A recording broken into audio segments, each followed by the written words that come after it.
Welcome to our channel. Today we how to save on car insurance with State Farm step by step clearly. Start by assessing your current car insurance needs. Gather essential information about your vehicle, including its make, model, and year.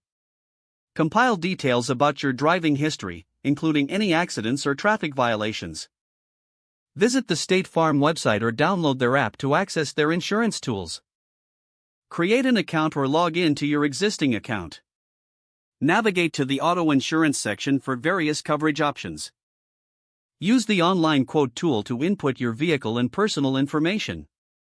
Review the coverage options available, focusing on the limits and deductibles. Consider bundling your car insurance with other policies, like home or renter's insurance, for potential discounts. Check for any available discounts, such as Safe Driver, Multi-Car, or Good Student discounts. Adjust your coverage limits and deductibles to find a balance that suits your budget and needs. Consult with a State Farm agent for personalized advice and clarification on policy options. Finalize your policy by selecting your desired coverage and confirming your choices.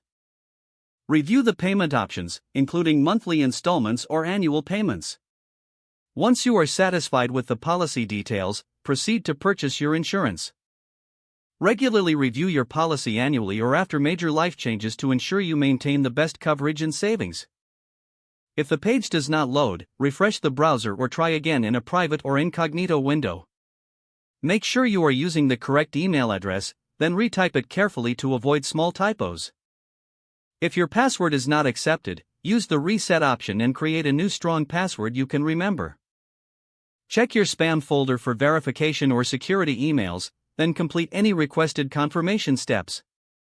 Enable two-factor authentication if available to improve account security and reduce unauthorized access risk. After signing in, review your profile details so your contact information and settings are accurate and current. If you see an error message, note it down and try again after restarting your device and internet connection. Log out when you finish, especially on shared devices, to keep your account and payment information secure. If the page does not load, refresh the browser or try again in a private or incognito window. Make sure you are using the correct email address, then retype it carefully to avoid small typos.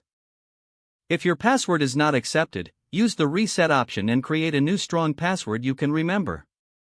Check your spam folder for verification or security emails, then complete any requested confirmation steps. Don't forget to like this video and subscribe to our channel for more step-by-step tech guides.